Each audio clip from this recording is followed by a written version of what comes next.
अस्सलाम वालेकुम। इधर आइए, मैं का सर अपडेट देने का था ज़रा।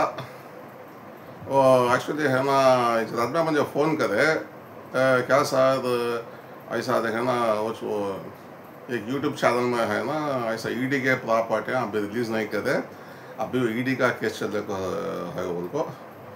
वो कौन को तो देखे ना वो ऐसा यूट्यूबर जो है देखे ना, वो चाहिए फरहान रशीद जो है ना, ऐसा उन्होंने बोल रही ईडी का केस अभी नहीं हुआ, ईडी के पास है ना प्रॉपर्टियाँ अभी हैं बोल को, अभी उन्होंने रिलीज़ नहीं करे कॉम्पिटेंट अथॉरिटी को, उनको बोल रही उन्होंने। ये है ना, ये है ना, एक्चुअली ये सही नहीं है। ईडी वाले जो हैं वो प्रॉपर्टी रिलीज़ कर डाले ये कोर्ट के आर्डर के थ्रू। ये कोर्ट का आर्डर आदमी किसे मालूम नहीं है, उसके बारे में जानकारी है वो एक्चुअली। वो ईडी वाले आईएमए के पूरे प्रॉपर्टियाँ कॉम्पिटेंट अथॉरिटी को रिलीज़ कर डाले। सो आईएमए के विक्टिम्स है ना, उनको ये इन्फॉर्मेशन है। सो ईडी के पास अफकोर्स अभी प्रॉपर्टियाँ नहीं, जत्ते जो 2019 में ईडी वाले प्रॉपर्टी अटैच करे थे पीएमएलए के एक्ट के तहत, ऐसा होना क्राइम कर कोई बोल को, मनी लॉन्ड्रिंग कर कोई बोल को, वो पूरे है ना प्रॉपर्टियाँ रिलीज़ कर डाले कोर्ट के आर्डर के थ्रू। कोसा कोर्ट का आर्डर वो है ना, उसके बारे में बोलना अब लाजिम नहीं है वो। सो कॉम्पिटेंट अथॉरिटी क्या करता है, जो प्रॉपर्टियाँ जो पूरे प्रॉपर्टी लिस्ट कर रहे थे, अटैच कर रहे थे, अब उन्होंने है ना एक्शन को दाल को है ना पेपर में सब पूरा मीडिया में डाल रहे को है उन्होंने। सो बेफिक्र रहो पे जो प्रॉपर्टियाँ अटैच कर रहे थे 2019 में आईएमए के मंसूर खान के प्रॉपर्टियाँ वो पूरा लिस्ट कर डाले।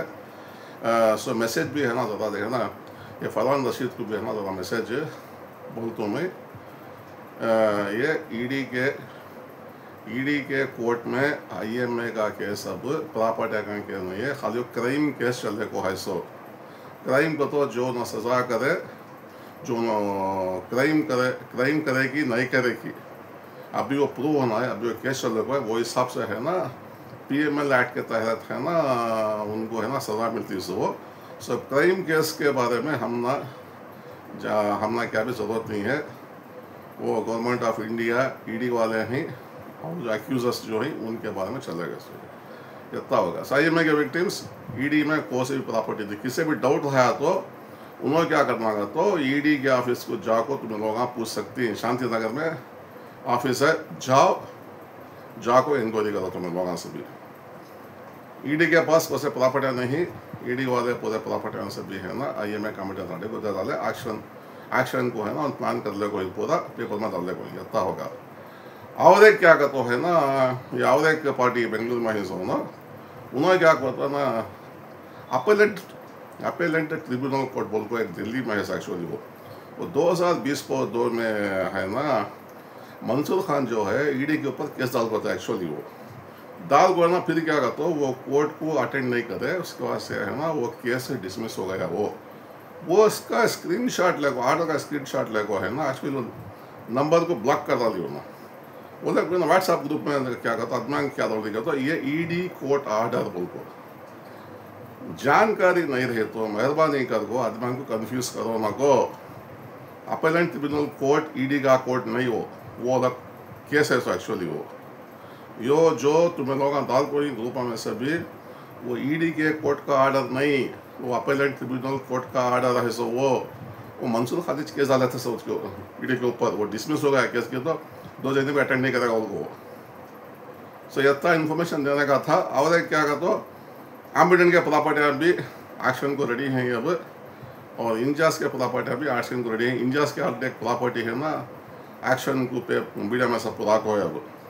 सो मेहरबानी कर को है ना आदमी क्या तो डाउट रहा तो तुम्हें लोग है ना मुझे कॉल करके पूछ सकती।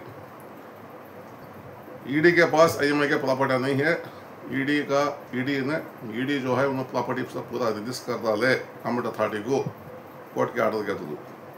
और अपेलेंट ट्रिब्यूनल कोर्ट के ऐसे जो मैसेजेस आई, तो मेहरबानी कर को आदमी को है ना कंफ्यूज नहीं करना, मिसलीड नहीं करना और मिसगाइड नहीं करना। एम्बिडेंट इंजस प्रॉपर्टी है ना वो भी रेडी है एक्शन के वास्ते। अब उन एक्शन कब करती क्या करती वो मालूम नहीं है, वो इंक्वायरी करे तो मालूम होता हो। सो इतना है ना मैं अपडेट देने का था। चलो खुदा हाफिज़।